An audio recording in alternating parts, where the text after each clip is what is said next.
En esta conferencia voy a tratar un tema muy particular del Apocalipsis, que es el tema de la Virgen Santísima y el Apocalipsis. Se habla de ella en este maravilloso libro.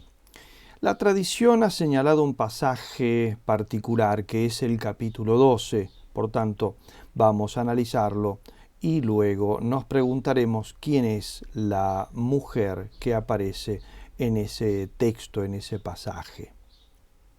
Comencemos explicando un poco este magnífico capítulo 12. Si alguno, por lo tanto, no lo tiene presente, le recomiendo hacer aquí una pausa y leerlo detenidamente y luego continuar con el desarrollo de esta conferencia. Al comienzo del capítulo 12 del Apocalipsis, San Juan dice que ve un gran signo. Un gran signo apareció en el cielo, capítulo 12, versículo 1. Se trata de un signo, semeion, es decir, portento o milagro. Lo que ve es una mujer, ataviada con atributos radiantes. El sol le hace de manto, la luna de escabel, es decir, los dos símbolos de la luz, el del día y el de la noche. Es por tanto la cifra de la belleza celestial, siendo la luz expresión de toda perfección. Además, la coronan dos estrellas. En griego hay dos palabras para corona. Una es diadema, que es la corona real de los reyes, y otra es stéfanos, que conlleva las ideas de gozo y de victoria. Implica una lucha y una competición previa. Por eso es la corona que resulta de un triunfo. Aquí se trata de la corona de victoria y gozo. La palabra que utiliza justamente San Juan es stéfanos, como la que se da al vencedor de los Juegos Atléticos. Los comentaristas están moralmente de acuerdo, es decir, cuando digo moralmente me refiero a la gran mayoría, aunque no todos siempre, en que las 12 estrellas simbolizan las 12 tribus de Israel, o los 12 apóstoles, o ambas cosas al mismo tiempo. La mujer domina pues los astros mayores del firmamento, el sol, la luna, las estrellas. Por tanto, es superior incluso a los ángeles, pues ninguno de ellos tiene un poder semejante. La mujer está, sigue diciendo San Juan, encinta, grita con los dolores de parto y con el tormento de dar a luz. Su parto es descrito como doloroso e inminente. Más aún, está entrando en los dolores del alumbramiento de su hijo. En línea de principio, según muchos autores, los dolores del parto no tienen particular relevancia en cuanto al dolor, ¿no? Pues pueden ser, como señala por ejemplo Cerfó, un mero modo bíblico y poético de decir que verdaderamente la mujer dio a luz. Dice Cerfó, una mujer en angustia de parto y que da a luz, quiere decir simplemente una mujer que trae un niño al mundo. A decir verdad, esta alusión solo resulta problemática a quienes quieren ver en este alumbramiento del Mesías una referencia al nacimiento de Jesús en Belén. Pero muchos autores, en particular Fayet, del cual después voy a hacer algunas alusiones mucho más extensas, están convencidos de que es el parto que María tiene en el Calvario como madre espiritual.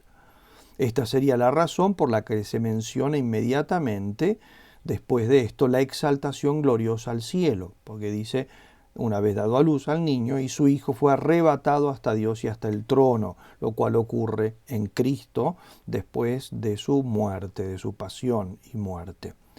Además de que San Juan en su Evangelio usa la idea de elevación, exaltación, para referirse precisamente a la cruz como elevación y glorificación. Por ejemplo, en Juan 3:14, en Juan 12:32, cuando dice, y yo cuando sea elevado de la tierra, elevación, se refiere Cristo a la cruz, atraeré a todos hacia mí.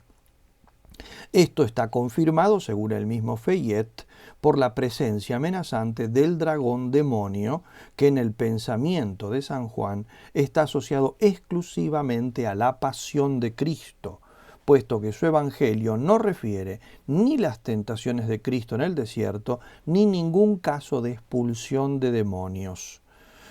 En el cuarto evangelio el demonio interviene exclusivamente en la pasión, cuando, como dice Jesús, el príncipe de este mundo es derribado. Juan 12:31. Por eso entonces esta referencia al dragón amenazante en San Juan tiene más relación con la pasión de Cristo y con un alumbramiento durante la pasión de Cristo que propiamente en el parto virginal de Cristo en Belén.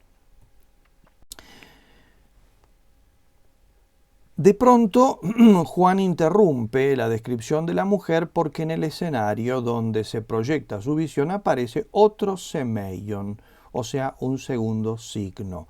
Se trata de un dracon megas, dice el texto griego, es decir, un dragón inmenso. La palabra dragón puede significar en la Sagrada Escritura una serpiente o un monstruo marino o fluvial, una especie de cocodrilo o un ser monstruoso y fantástico. Además, en este caso es grande, megas. O quizá el calificativo solo quiera decir que es el dragón también.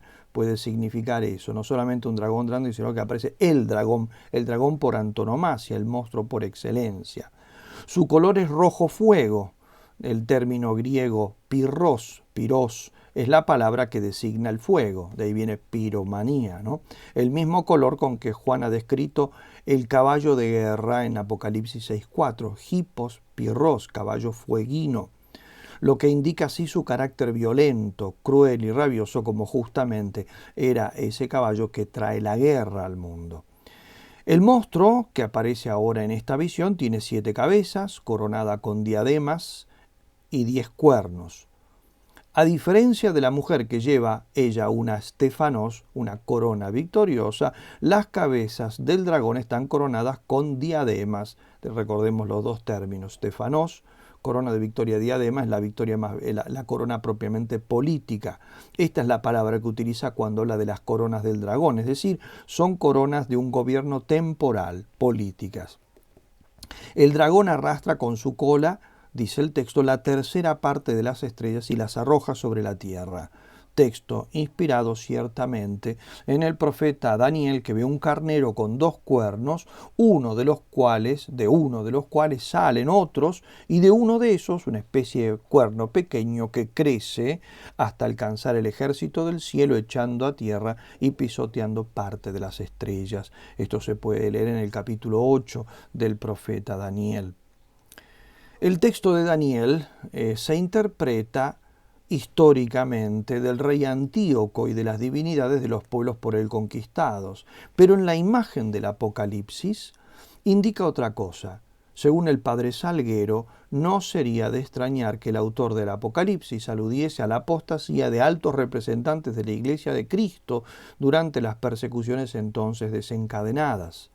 Sin embargo, sigue diciendo el mismo autor, según un simbolismo conocido en la literatura apocalíptica, las estrellas que caen del cielo representan a los ángeles prevaricadores. Con su poder de persuasión, entonces, el dragón arrastra en pos de sí una buena porción de los ángeles del cielo y con el mismo poder arrastra también a muchísimos hombres, como arrastró a nuestros primeros padres en el paraíso. Hasta aquí la cita de Salguero. El poder demoníaco aquí entonces aludido no es necesariamente violento, sino que puede tratarse de una fuerza seductora que hace caer del cielo, sea ángeles, sea doctores, sea lo más encumbrado de la iglesia. Después de esto, la atención del profeta vuelve hacia la mujer. El dragón está, dice, expectante del Mesías, cuyo nacimiento no puede impedir, pero a quien intenta devorar apenas se ha dado a luz. Dios, sin embargo, burla al dragón y el Mesías nace de la mujer. El arrebato del Mesías, en el texto decía que apenas nacido es arrebatado, como hemos dicho, alude a su pasión, muerte, resurrección y ascensión a los cielos, todo el ciclo pascual, a lo que se añade su presencia en el trono divino. Pero indica también la impotencia del dragón para lograr su cometido contra el niño. Después de esto, la mujer huye al desierto porque, como se dice más adelante, en los versículos 13 al 17, siempre del capítulo 12, el dragón, al verse burlado por el hijo de la mujer, dirige su cólera contra ella. El desierto es lugar simbólico en la Sagrada Escritura. Siempre ha significado para Israel el lugar del refugio, como fue amparo en la persecución del faraón, por ejemplo, para Moisés, luego para el pueblo hebreo. La huida de la mujer al desierto es algo que tiene lugar a lo largo de la historia de la Iglesia y en particular en los últimos tiempos. Correspondería interpretarlo de la separación y enfrentamiento entre la Iglesia y el mundo mundano, es decir, en su aspecto diabólico, que enfrenta desde siempre a la Iglesia y al mundo, porque ciertamente la Iglesia no es que huye y se va a un lugar donde el mundo no la alcanza, sigue viviendo en el mundo, pero se aparta de él, como que se mete dentro de la intimidad divina y allí entonces en esa unión, en esa presencia de Dios, de alguna manera como que se aísla, como el contemplativo en medio de la acción se vuelca hacia adentro buscando a Dios, a la Santísima Trinidad presente en su alma y de alguna manera huye, escapa del tumulto, de lo mundano del mundo, no huye, no deja de comprometerse con las realidades del mundo en cuanto él tiene responsabilidad sobre ellas, tiene que, de hecho, todo cristiano tiene que construir el reino de Dios en este mundo y conquistar las realidades terrenas. Lo que no debe hacer es casarse con ellas, ¿no? Y por lo tanto, entonces, eso es lo que significa esa huida al desierto. Es el desierto de la interioridad, de la pureza, de la consecuencia con lo que se profesa en la fe. Luego describe San Juan, versículos 7 al 10, una gran batalla, ¿no? Una batalla en el cielo que no queda claro si se trata de una lucha intra o metahistórica, es decir, anterior a la historia, antes de la creación del hombre, lucha en los cielos entre los ángeles, o ya la lucha que se da a lo largo de la historia, o metahistórica, quiero decir, parusíaca al final de los tiempos. De hecho, algunos santos padres sostuvieron que se trata de la lucha de Satanás, que Satanás sostiene contra la Iglesia a lo largo de toda la historia y que se va a radicalizar al final de los tiempos. Otros padres, en cambio, la interpretan de la primera rebelión angélica que selló la caída de los ángeles rebeldes. A esto parece inclinarse, por ejemplo, el comentario de la Biblia de Navarra, donde dice: hacen pensar estas palabras en el origen del demonio, es decir, la caída del demonio. Bartina, que es el comentarista en el magnífico comentario al Apocalipsis que tiene la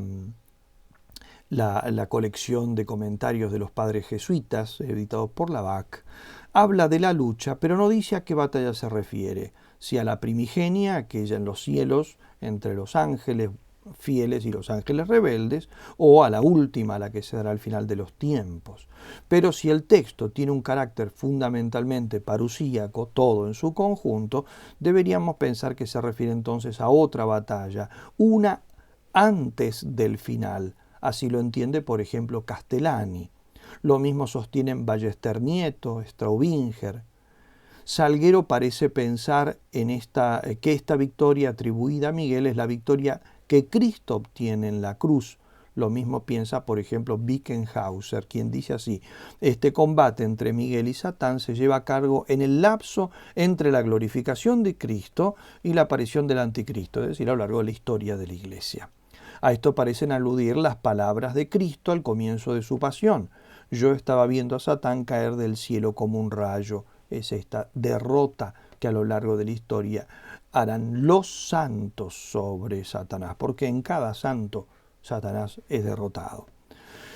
Y también las palabras de Cristo, las anteriores: yo estaba viendo a Satán caer del cielo como un rayo, están en San Lucas 10:18, y en la última cena, en el Evangelio de San Juan 12:31, dice nuestro Señor: ahora tiene lugar el juicio de este mundo, ahora el príncipe de este mundo será arrojado fuera.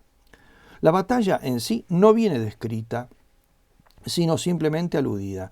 Dice: se entabló, punto.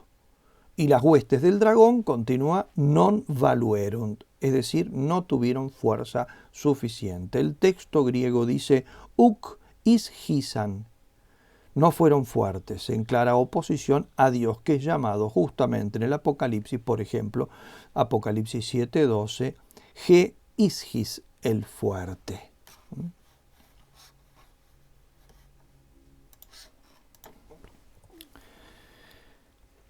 El dragón de nuevo contra la mujer, versículos 13 al 17. Después de referir el himno al Dios vencedor, que está en los versículos 10 al 12, la atención retorna otra vez más a la mujer perseguida por el dragón. Dios, dice el texto, la auxilia dándole las dos alas del águila grande, que no significan los dos testamentos, como pensaba, por ejemplo, San Andrés de Creta, o los dos brazos santos de Cristo extendidos sobre la cruz, como dijo San Hipólito, interpretaciones que valen solo en el sentido acomodaticio, muy a gusto en una época de la Iglesia.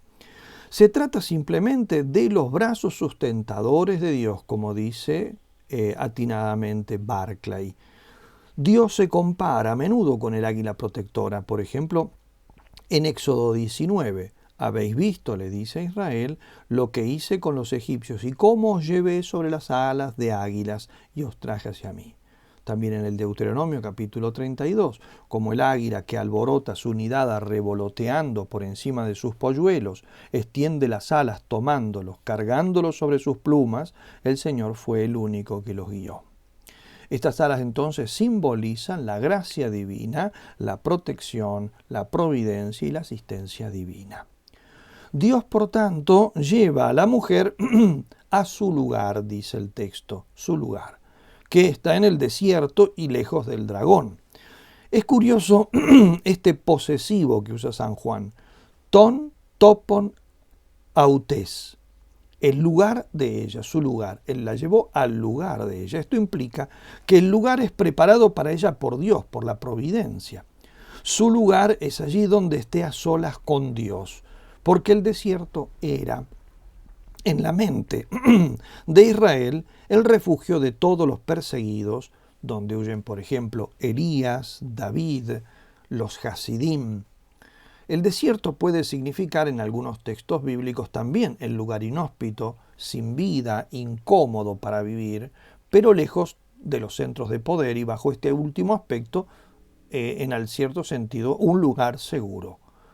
La duración que el vidente asigna a este retiro es la duración simbólica de toda persecución, 3 años y medio, acortada, 3 años y medio, porque es la persecución acortada por el amor de Dios, sino la persecución en su sentido completo, todo lo que es perfecto es siempre indicado con el número 7, tendría que durar 7 años. Si dura la mitad es porque Dios la corta, como dice en algún pasaje del Apocalipsis, por amor a sus elegidos. Por último, el dragón realiza un último intento de destruir a la mujer. Dice el texto, vomitó de sus fauces como un río de agua detrás de la mujer para arrastrarla con su corriente. Pero la tierra vino en auxilio de la mujer, abrió la tierra su boca y tragó el río vomitado de las fauces del dragón. Al verse nuevamente burlado, el dragón se vuelve contra los otros hijos de la mujer. La inutilidad de sus manotazos contra ella lo empujan a vengarse en sus retoños. No puede destruir a la mujer, pero sí tiene esperanza de hacer sufrir sus hijos. No a cualquiera, sino a los fieles, es decir, a los que guardan, dice el texto, los que guardan los mandamientos y mantienen el testimonio, es decir, a los santos en la tierra, que no están exentos de tener también sus defectos, sus dificultades, pero sustancialmente tratan de ser fieles a Dios en la lucha cotidiana.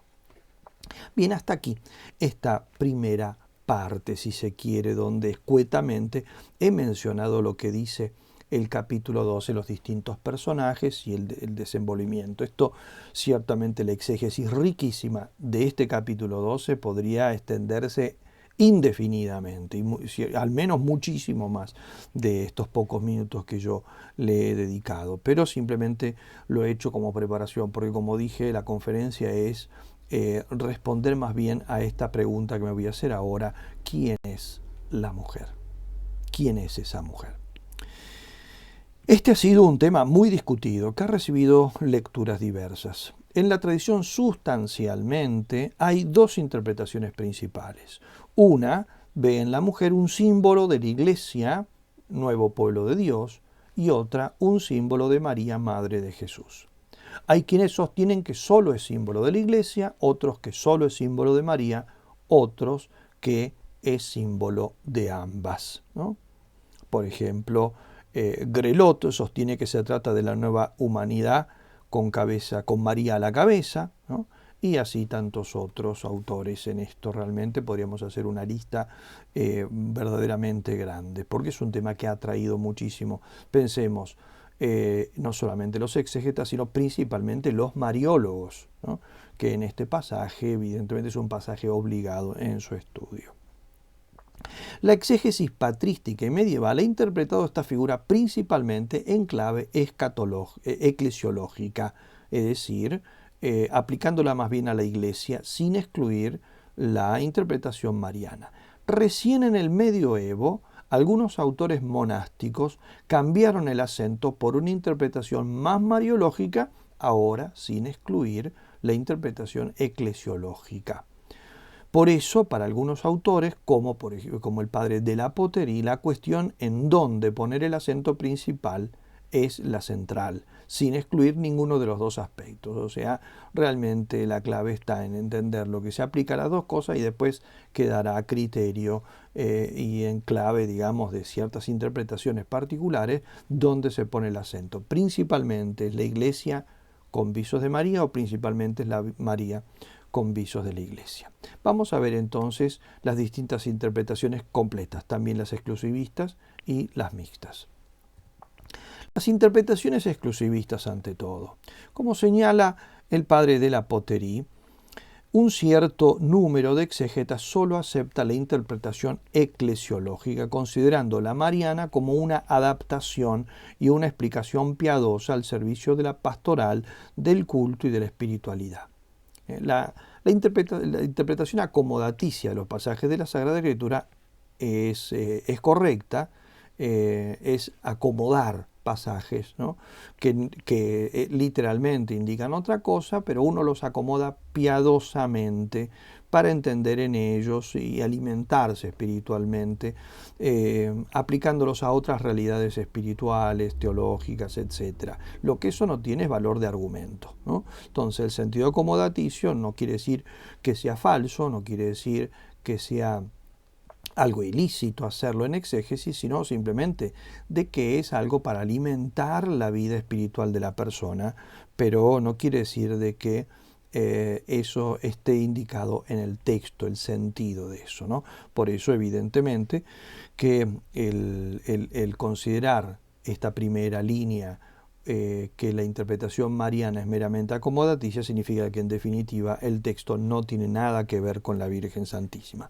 Lo hacemos así simplemente por piedad, porque eso nos ayuda a nosotros a meditar en la Virgen Santísima, porque alimenta nuestra piedad hacia ella y nada más, ¿no? Así sostuvo, por ejemplo, un gran exégeta como fue el padre Filión, Luis Filión. Dice él: esta mujer es la madre de Cristo según el versículo 5. Sin embargo, no es a la Virgen María a quien se aplica la descripción, como se inclinaría uno a interpretar y como muchos lo han creído. De hecho, una lectura atenta de este pasaje no tarda en mostrar que se trata de un personaje alegórico, de una madre mística, pues muchos rasgos señalados por el autor son evidentemente figurados. El nacimiento de Cristo del que se habla en el versículo 5 es el mismo del todo ideal. También debemos aplicar estas figuras a la Iglesia, sobre todo a la Iglesia del fin de los tiempos, que sufrirá más que nunca para hacer nacer a Jesucristo en las almas. Esto está en la nota que él le dedica a este pasaje en la Biblia que él curó, ¿no? Es decir, que él tradujo y anotó. Además de que se trata de la Iglesia, o sea, del Nuevo Israel, queda patente en el versículo 17 cuando se dice que los hijos de la mujer son los que custodian el testimonio de Jesús, ¿no? Ciertamente. Pero hay momentos en que desborda, hay que decir, en contra de estos límites que ponen estos autores, como por ejemplo Filión, ¿no? Hay momentos en que la misma imagen desborda a la Iglesia en sentido histórico, es decir, en su fundamento apostólico, para exigir ser interpretada del Israel de Dios, de la Iglesia, pero conteniendo a los justos de todos los tiempos, desde Adán hasta el último justo, en el sentido de la famosa Civitas Dei, la ciudad de Dios de San Agustín. Straubinger menciona todas las hipótesis sin determinarse por ninguna de ellas, entre otras la que lee este pasaje de María solo como una acomodación. Él considera que puede ser que sea así, una mera acomodación. Por eso lo menciona Straubinger, aunque él no termina por delimitarse por ninguna en particular, pero lo menciono dentro de esta línea de los autores exclusivistas, porque menciona como al menos posible el hecho de que la aplicación a María sea mera acomodación. Dice así: la liturgia y muchos escritores patrísticos emplean este pasaje en relación con la Santísima Virgen, pero es solo en sentido acomodaticio, pues la mención de los dolores del parto se opone a que se vea aquí una referencia a la Virgen María, la cual dio a luz sin detrimento de su virginidad. Como ven, esto es lo que dije antes, que muchos autores, el problema para aplicárselo a María es que habla de los dolores de parto, y como el parto es virginal, indoloro, en el caso de María Santísima, el parto de nuestro Señor Jesucristo, entonces en eso ven la dificultad. Ya voy a explicar después entonces cuál es la explicación auténtica de esos dolores de parto, como lo señala Filión, ¿no? Sin embargo, como nota de la Poterie, toda interpretación exclusivista, o la Iglesia sola o María sola, como posiciones extremas, es difícilmente defendible, ¿no? Dice así: si es verdad que la exégesis contemporánea manifiesta una tendencia muy neta a poner el acento sobre la interpretación eclesiológica, hay sin embargo diversos exégetas, nos parece que con mucho derecho, que hacen valer con insistencia el hecho de que la interpretación mariana no puede ser excluida, o más bien que es incluso necesaria para una explicación completa y equilibrada de Apocalipsis 12. Interpretaciones ahora, en segundo lugar, de María y del pueblo de Dios conjuntamente. Tímidamente, la Nueva Biblia de Jerusalén, en su edición de 1998, dice: es posible que Juan piense también en María Nueva Eva, la hija de Sión que trajo al mundo al Mesías. No es poca cosa que esta versión deje abierta tal posibilidad, aunque, como digo, solo la deja abierta. La exégesis mariológica de este pasaje es muy antigua, es decir, la interpretación que ve que en este pasaje se está aludiendo a la Virgen Santísima, como no es una cosa moderna. Aunque dije antes que comenzará a prevalecer en el medioevo, es en realidad antiquísima. La encontramos, por ejemplo, en el tercer sermón sobre el credo de Quod Buldeos, muerto en el año 450. Lo cual ni siquiera quiere decir que sea la primera, sino que ahí tenemos un testimonio escrito. Quod Buldeos entendía el pasaje de María y a su vez a esta como tipo de la Iglesia. Dice así: la mujer significa la Virgen María que engendró nuestra cabeza Jesús sin perder su integridad, la cual es a su vez figura de la Santa Iglesia.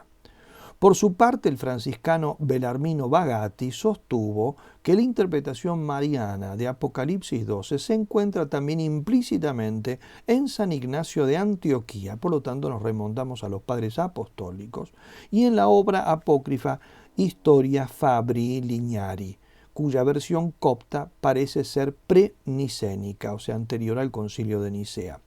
En este escrito se modifican las palabras del ángel a José en Mateo 1:20 con la frase justamente de Apocalipsis 12:5 y se interpreta la fuga de la Sagrada Familia a Egipto y la matanza de los inocentes como inspiradas por el dragón a Herodes. O sea, justamente este pasaje de que es llevado al desierto, la mujer es llevada al desierto, e inspira para que se haga justamente una descripción de la fuga de la Sagrada Familia como una de las aplicaciones que tiene ese pasaje, lo cual a nosotros lo que nos interesa como testimonio histórico de que el Apocalipsis, este pasaje de Apocalipsis ya en aquella época, por lo tanto anterior al concilio de Nicea, ya se interpretaba de la vida de Cristo y por lo tanto de la vida de María Santísima.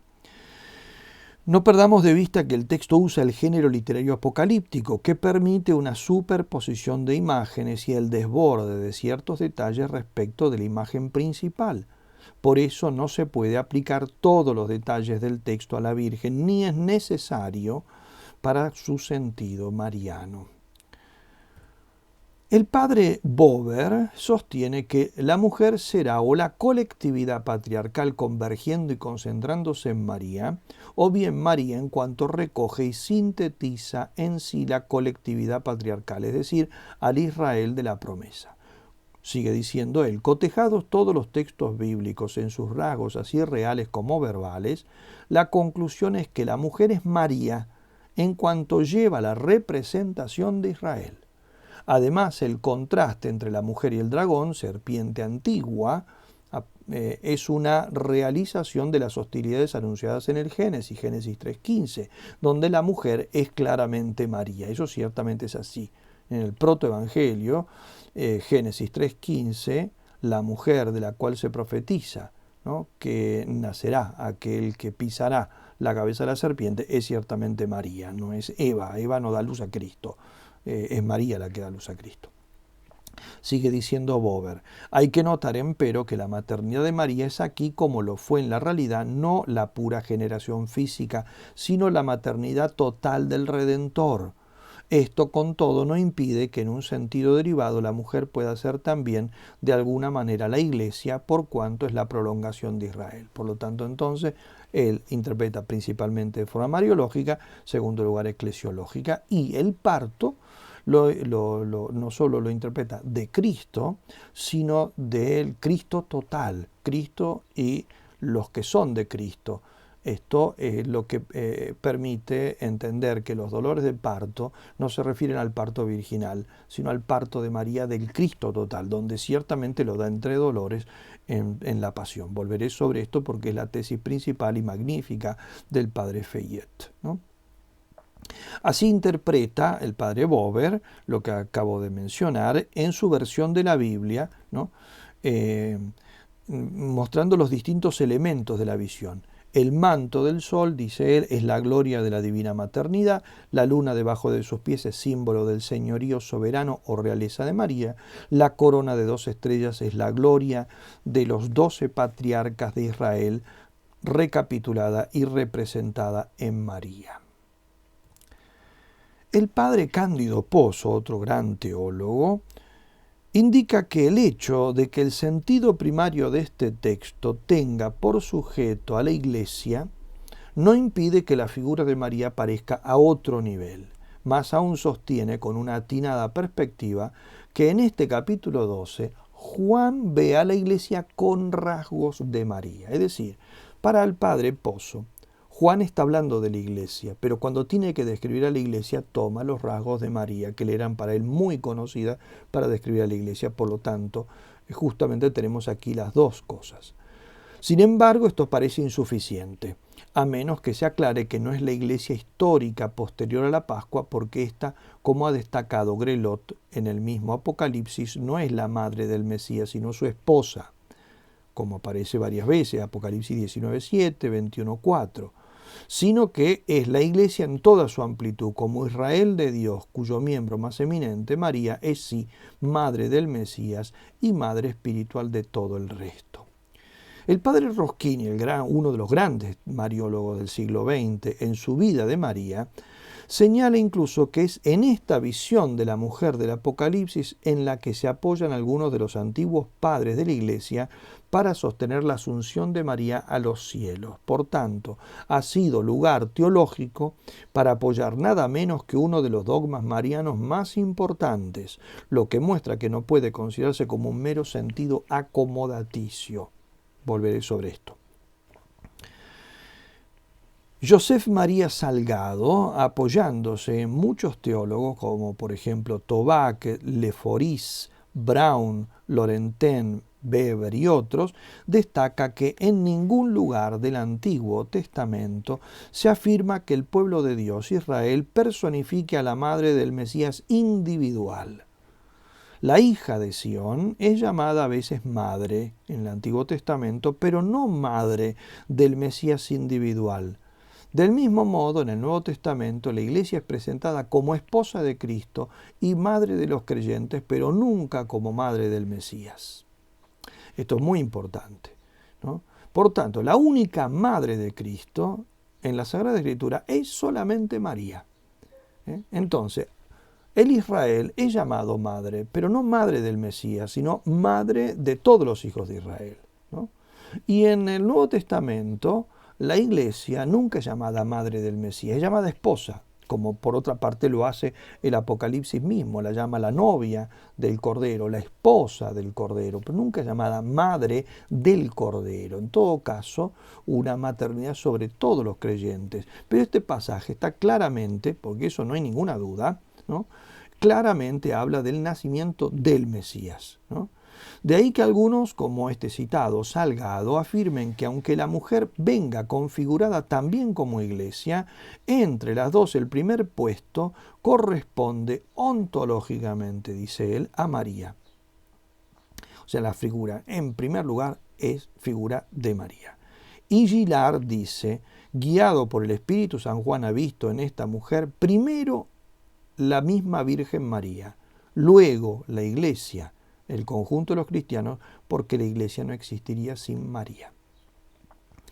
El padre Bartina, a quien ya cité antes, afirma, se ha de dar por supuesto que explíquese de la manera que se quiera el misterio de la mujer enemiga del dragón, ha de entrar necesariamente de algún modo en la explicación María, porque es en resumidas cuentas la única madre del verdadero Mesías.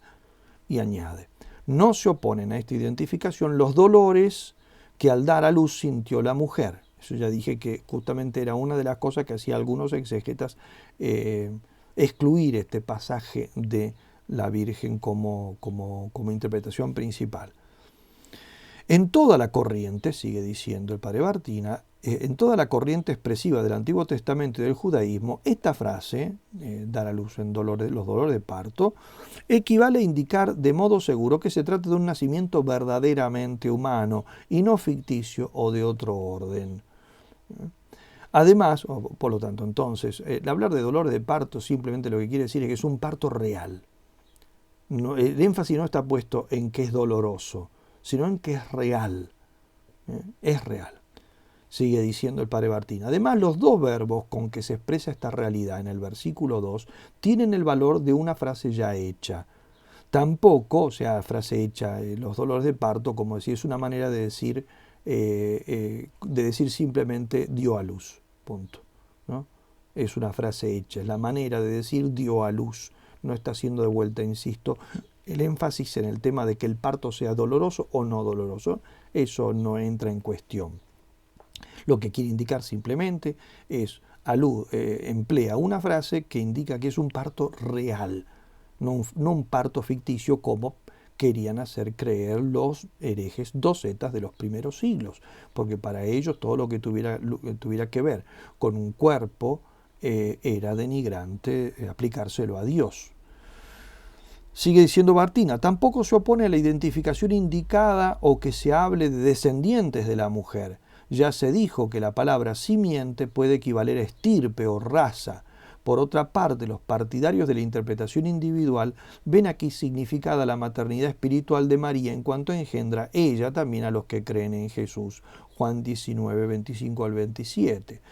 Tratándose en este capítulo de seres concretos e individuales, la mujer no puede ser una colectividad si no se dice claramente y mucho menos una ficción. Recordamos que el padre Bartina es uno de los grandes especialistas en el Apocalipsis. Por lo tanto, él insiste acá, no se habla de que se trate de una colectividad en ningún momento. Y eso tendría que ser expreso, porque todos los demás personajes son personajes individuales y reales. El dragón es el demonio, lo dice, es la serpiente antigua. El niño que nace es el Mesías. Miguel y sus ángeles son realmente Miguel y sus ángeles. Por lo tanto, ¿por qué la mujer tendría que ser ella una colectividad y no un personaje también individual, ¿no? Tendría que ser dicho expresamente. Y aquí no se dice nada, ¿no? No se dice nada. Por lo tanto, es un personaje. Y como personaje, la única madre del Mesías no es Israel, es María Santísima. Sigue diciendo Bartina, si se tiene además presente que Juan comenta trascendentemente la profecía mesiánica de la mujer genesíaca del Génesis 3:15, siendo aquí el descendiente de la mujer enemiga del dragón, Cristo concreto, su madre no puede ser una colectividad. Esto no quita que siendo María la mujer enemiga del dragón en sentido literal, no incluye en sí otras significaciones. Y concluye este autor, no se puede probar de ninguna manera que sea anticientífico admitir la interpretación mariológica del capítulo 12 del Apocalipsis. El padre Fayette ha hecho sobre este argumento un trabajo muy pormenorizado y metódico, mostrando una significativa concordancia con lo que dice el ya citado padre Cándido Pozo. Es el pueblo de Dios, la imagen, y de la Iglesia de Cristo, pero personificado como María. Como María, ¿no? Pero no se trata de una mera personificación, sino que también se refiere a María. Es María, elige a María, ¿no? Realmente, porque María es símbolo, la Virgen María, en su realidad individual, ella también es símbolo de algo más, símbolo justamente de la Iglesia entera, de la cual ella es su miembro más excelente. Por lo tanto, entonces, describe a María y la utiliza a su vez como símbolo de la Iglesia o del Israel de Dios, ¿no? Es decir, y ahora cito a Fayette, el autor, Juan, ¿no?, ha soñado una mujer de carne y hueso, una madre real, concretamente María. Siendo Juan el autor del Apocalipsis, nos dice Fayette, es imposible que pueda hablar de la madre del Mesías sin pensar en María. Sin embargo, la mejor justificación de la portada mariana de Apocalipsis 12, Fayette la ve en su relación con la escena joánica de María al pie de la cruz. Esta relación no puede negar ni siquiera quien niegue que el autor de ambos textos es el mismo Juan, pues al menos está obligado a decir que si no fue Juan, es al menos un discípulo suyo, lo cual ya nos da pie para sentar una relación estricta entre ambos pasajes. Es decir, incluso aquellos que dicen que Juan es el autor del Evangelio, pero el autor del Apocalipsis es otro Juan, Juan presbítero, uno llamado Juan, pero de los discípulos de Juan, no el mismo Juan. Bueno, incluso para estos vale la misma tesis, dice Fayette, porque no hace falta, digamos, que el autor sea el mismo del Evangelio que el del Apocalipsis, sino que bastaría con que sea de la misma escuela el autor del Apocalipsis que el del Evangelio, porque está imbuido en las mismas ideas. Eso es lo que está diciendo. Nosotros igualmente sostenemos que el autor de ambos escritos es el mismo Juan apóstol, ¿no? Si leemos, sigue diciendo Fayette, ¿no? Resumiendo estoy ahora su pensamiento, si leemos en paralelo Apocalipsis 12 y Juan 19, versículos 25 al 27, el relato de Cristo en cruz, al pie de la cruz estaba María, etcétera, ese pasaje es, ¿no? Vemos tres rasgos exclusivos de San Juan, de la teología de Juan, exclusivos, o sea que no son propios de los otros evangelistas, ni tampoco de los otros escritores del Nuevo Testamento. ¿Cuáles son? Primero, la insistencia con que la madre de Jesús es llamada mujer. En cuanto ella es la mujer en cierto sentido por excelencia, María es dada como madre a Juan. Segundo, ella tiene otros hijos además de Jesús, simbolizados en Juan, dado por el mismo Salvador como hijo a María en la cruz. Tercero, esta maternidad espiritual está ligada al Gólgota. Estos tres rasgos son los tres rasgos que encontramos en la cruz, ¿no? Los mismos tres rasgos caracterizan a la madre del Mesías del texto de Apocalipsis. Primero, también ella es llamada mujer. Segundo, tiene otros hijos además del Mesías. Tercero, también a ella se le atribuye una generación metafórica que está ligada a la cruz. Se trata, pues, concluye Fayette, de una tradición propiamente joánica, común al Evangelio y al Apocalipsis. Un rasgo fundamental de la mujer madre de Apocalipsis es su doble maternidad, que da origen a una doble descendencia, una individual y otra colectiva.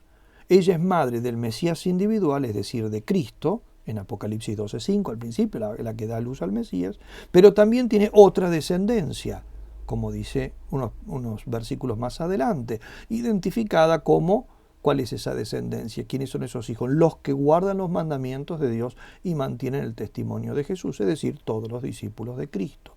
De aquí que recalque con fuerza Salvatore Garofalo: la mujer es, por tanto, al mismo tiempo madre de Cristo y de los creyentes, la que describe el Apocalipsis. Es exactamente lo que es María en el Evangelio de Juan. Madre de Jesús, que es hecha en el Calvario madre de los discípulos de Jesús. Y esto despeja la principal objeción que algunos exégetas han hecho a la interpretación mariana, como ya lo dije varias veces, el parto doloroso de la mujer de Apocalipsis 12, que no cuadra con el parto virginal e indoloro de María en Belén, pero que aquí no se refiere a ese parto virginal de Jesús, sino al parto de los discípulos, que sí fue doloroso. Esto lo subraya, por ejemplo, el padre Pozo. Dice: la participación dolorosa de María en el paso de Jesús de esta vida al Padre, la pasión. Y como dice también Bover, de la maternidad total, es decir, incluyendo la maternidad espiritual, el parto de los demás miembros del Cristo total que ella hace al pie de la cruz. Más aún, Fayette, siguiendo a Lightfoot, recuerda que el mismo Juan ha referido cómo Jesús en la última cena describe su pasión como un alumbramiento doloroso y su resurrección como un nacimiento que da gozo. Palabras ahora del Evangelio de San Juan, capítulo 16, versículos 21 al 23. La mujer, cuando va a dar a luz, está triste porque le ha llegado su hora, pero cuando ha dado a luz al niño, ya no se acuerda del aprieto por el gozo de que ha nacido un hombre en el mundo. También vosotros estáis tristes ahora, pero volveré a veros y se alegrará vuestro corazón, y vuestra alegría nadie os la podrá quitar. Aquel día no me preguntaréis nada. Ahí tenemos la pasión descrita como un parto de grandes dolores y la resurrección como un nuevo nacimiento. Ese paso tremendo de dolor vale tanto para Jesús como para María. Por eso otros autores destacan que los dolores de la mujer de Apocalipsis 12 son el espejo de la inmolación del Cordero Celeste de Apocalipsis 5, ¿no?, y Apocalipsis 13. Al presentar al Cordero se lo describe como inmolado. Al presentar a la madre también, porque es la madre no en Belén, sino en el Calvario, ¿no? Recordemos, en Apocalipsis 5 el Cordero aparece degollado. Es el Cordero entonces inmolado en la cruz.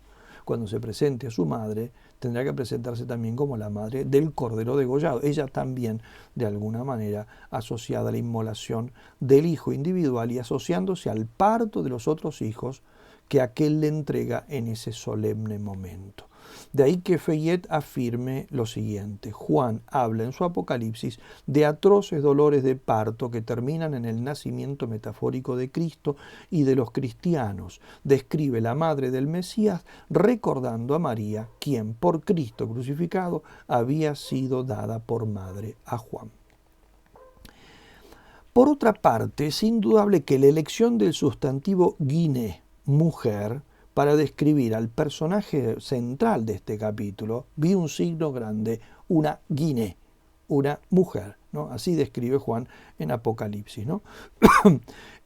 Donde en este pasaje de capítulo 12 aparece 9 veces usado, 8 explícitamente y una en forma tácita en 12:5, junto a la enemistad del dragón expresamente identificado con la serpiente antigua, es decir, la del Génesis, hace referencia a la mujer y a la serpiente de Génesis 3:15. Enemistad pondré entre ti, la serpiente y la mujer. En ambos casos la serpiente acecha y en ambos casos la mujer vence.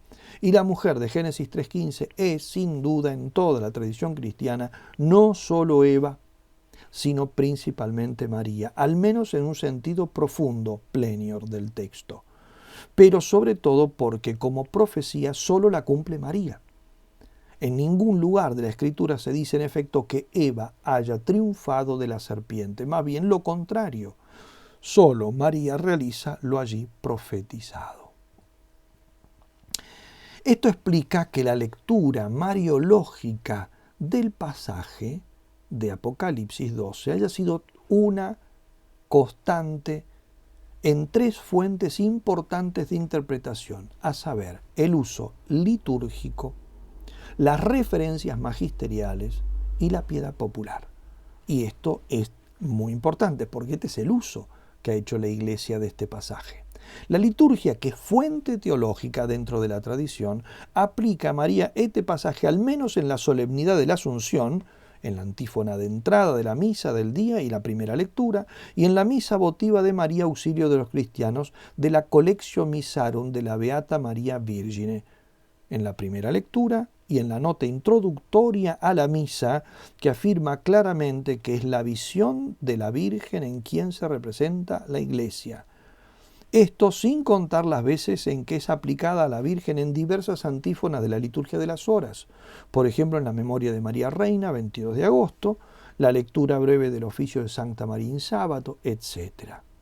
De parte de los fieles, no solo en el sentido mariológico, que le suelen dar espontáneamente este texto, sino en las representaciones de la piedad popular en que María Inmaculada es plasmada coronada de 2 estrellas y con la luna a sus pies, mientras pisa la cabeza de la serpiente, alusiones todas a este pasaje. Dice Garófalo, la tradición iconográfica de la Inmaculada es quizá la más célebre de todas las representaciones de la Virgen en la tradición católica, representa justamente a la mujer de la visión de Juan, y es un testimonio del sentimiento cristiano. Es decir, cuando los cristianos quieren representar a la Virgen con mucha facilidad, buscan este pasaje para representarla. Y eso no es al azar, eso no es una casualidad en la historia de la Iglesia.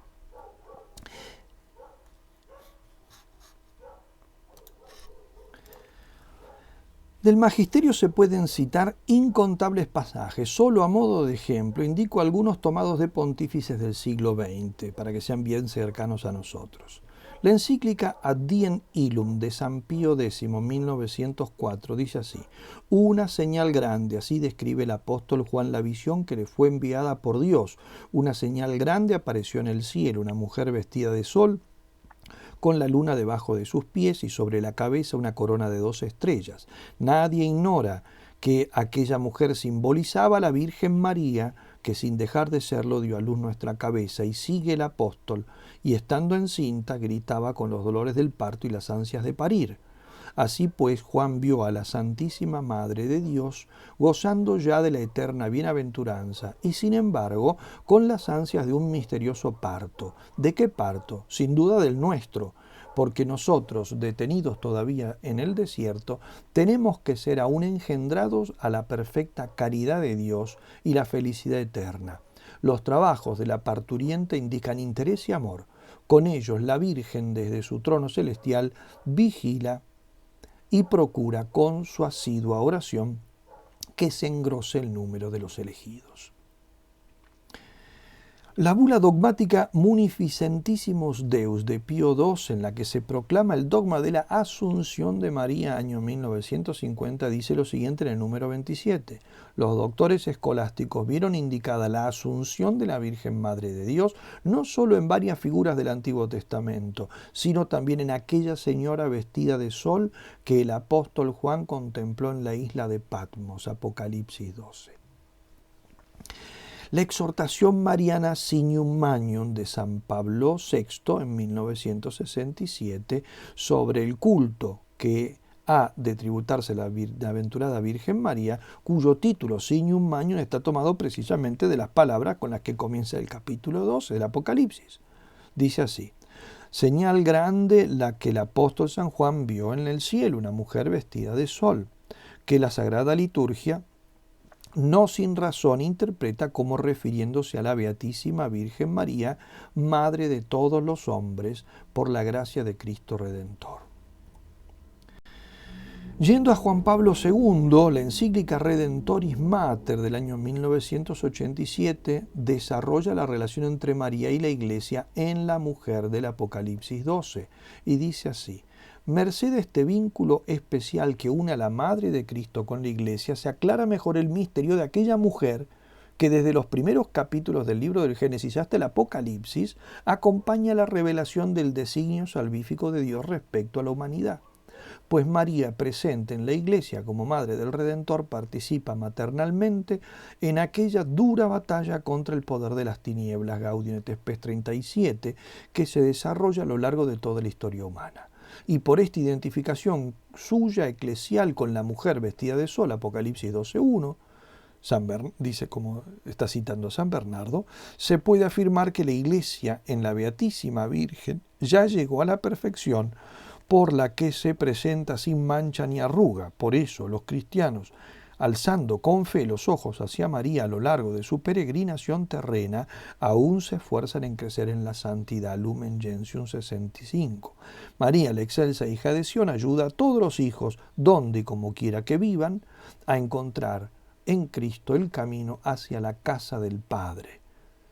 Y más adelante dice, esto está en el número 2, más adelante en el número 11, dice el Papa, la enemistad anunciada al comienzo, Génesis 3.15, es confirmada en el Apocalipsis, libro de las realidades últimas de la Iglesia y del mundo, donde vuelve de nuevo la señal de la mujer, esta vez vestida de sol, Apocalipsis 12.1. María, Madre del Verbo encarnado, está situada en el centro mismo de aquella enemistad, de aquella lucha que acompaña la historia de la humanidad en la tierra y la historia misma de la salvación. El mismo pontífice en la encíclica Evangelium Vitae, número 103, dice, la relación recíproca entre el misterio de la Iglesia y María se manifiesta con claridad en la gran señal descrita en el Apocalipsis. Una gran señal apareció en el cielo, una mujer vestida de sol, con la luna bajo sus pies y una corona de 2 estrellas sobre su cabeza, Apocalipsis 12.1. En esta señal la Iglesia ve una imagen de su propio misterio, inmersa en la historia, es consciente de que la trasciende, ya que es en la tierra el germen y el comienzo del reino de Dios. La Iglesia ve este misterio realizado de modo pleno y ejemplar en María. Ella es la mujer gloriosa en la que el designio de Dios se pudo llevar a cabo con total perfección. Hagamos ahora entonces una lectura o relectura del texto que hemos presentado, Apocalipsis 12, en sentido mariano, teniendo en cuenta todo esto. Es la mujer por antonomasia la que aquí se nos presenta, título mujer que comparte con la Iglesia y con más razón que la Iglesia misma, ¿no? Pues María lo recibe antes, o quizá por sinécdo, que es decir, María como la parte más eminente de este cuerpo, después de Cristo su cabeza, presta el nombre que ella ha recibido en 2 oportunidades solemnes de su vida, cuando da la nota de entrada de Cristo a su manifestación pública, pidiendo el primer milagro en favor de los hombres en Caná, mujer, y esto que tenemos que ver tú y yo con esto, y al pie de la cruz, mujer, he ahí a tu hijo, cuando recibe el encargo de ser madre espiritual de todos los redimidos, ¿no? Por lo tanto, sinécdo, que significa la parte por el todo. Ella lo recibe de manera particular y por lo tanto entonces, como ella es parte del todo que la Iglesia recibe el título de mujer por medio, digamos, de una derivación de María Santísima. Ella es reina, porque da a luz un hijo rey, que rige las naciones con cetro de hierro, y es reina por conquista. Por eso lleva una Stefanos, una corona de victoria, y no una diadema, una corona de dominio político. Por tanto, es el reinado que le compete por su participación en la conquista de Cristo durante su pasión. Ella, aun cuando el parto físico de su hijo ha sido virginal y sin dolores, tiene un parto doloroso, el de los otros hijos. Es lo que experimenta primero al pie de la cruz y luego con la constante lucha en favor de sus hijos perseguidos por el dragón a lo largo de la historia de la Iglesia. Ella es toda llena de luz, es decir, de gracia, pero su gracia es todo don. No emana de sí misma, sino que la recibe del sol, que es Dios. Ella está por encima de los acontecimientos cambiantes de la historia, por eso pisa la luna, símbolo de la historia humana en constante cambio, menguante, vacía, creciente, llena, ¿no? Ella es el centro de la Iglesia, su miembro más eminente. Por eso las estrellas, que son los pilares de la Iglesia, sus apóstoles, son su corona, su adorno, su glorificación. También es centro del pueblo de Dios, pues las estrellas simbolizan las 12 tribus, Antiguo Testamento, y los 12 apóstoles, Nuevo Testamento. Ella es alguien que ha sido sustraída a las dos grandes amenazas del dragón, el pecado y la muerte. Esto lo destaca con mucha fuerza Pierre Grelot. En el texto, el dragón quiere inferir dos males a la mujer. El primero es el pecado, por eso es presentado como el seductor del mundo entero. Apocalipsis 12, 9, segunda parte del versículo. Y al mismo tiempo presentado como el que acusa día y noche delante de Dios. 12, versículo 10, también segunda parte. El segundo mal es la muerte, razón por la que vomita de su boca un río de agua para arrasar a la mujer con su corriente. Apocalipsis 12, 15. Pero de estas dos cosas, el pecado y la muerte, es protegida la mujer por el poder de Dios, dándole alas de águila, es decir, en la metáfora que está tomada del libro del Éxodo, el poder protector de Dios. Os he librado de los egipcios llevando sobre alas de águila. Éxodo 19, 4. Según Grelot, aquí están aludidas las dos doctrinas recibidas en la Iglesia Católica, la de la Inmaculada Concepción, libre de pecado, y la de la Asunción de María, sustraída al dominio de la muerte, ¿no? Al apretón, dice el autor, al apretón de la muerte, al apretón de los dos poderes que el dragón esgrime contra los hombres, el pecado y la muerte. Ella es sustraída. El dragón la ve como su principal obstáculo, su adversaria más temible, por eso es a ella a la que declara la guerra, aunque es totalmente impotente frente a la protección que Dios le brinda. Este es un aspecto muy importante de la fe católica que está aquí muy bien expresado en el símbolo de este enfrentamiento. La liturgia tiene una expresión maravillosa en la antífona, hoy desaparecida, que dice Gaude Maria Virgo, cunctas hereses sola interemisti in universo mundo. Alégrate, María Virgen, porque sola tú destruiste todas las herejías. Esto, que puede interpretarse sin duda de su intervención positiva y de su oración en favor de sus hijos, sin embargo tiene un sentido principalmente doctrinal. Por eso no se dice que haya destruido a los herejes y a los persecutores, sino a las herejías, porque se refiere a la verdad sobre María, a los dogmas marianos que reclaman, para ser bien entendidos, una precisión del todo particular de los dogmas cristológicos, trinitarios y de las verdades morales católicas. La Inmaculada Concepción, la virginidad perpetua, la maternidad divina y la asunción a los cielos, principio, cenit y triunfo final de María, solo pueden entenderse si se admite que Dios guía la historia, que puede intervenir en ella alterando todas las leyes del devenir y que puede triunfar totalmente sobre la materia. Al afirmar de ella lo que la Iglesia ha enseñado siempre, impide que se pueda alterar cualquier otro dogma. Si hay que mantener a María en el lugar que Cristo la puso en el Evangelio y Juan en el Apocalipsis, el fiel de la balanza de la fe también debe quedar inalterado en todos los demás dogmas. Por eso María Santísima molesta tanto a los que quieren hacer una lectura gnóstica de la fe cristiana.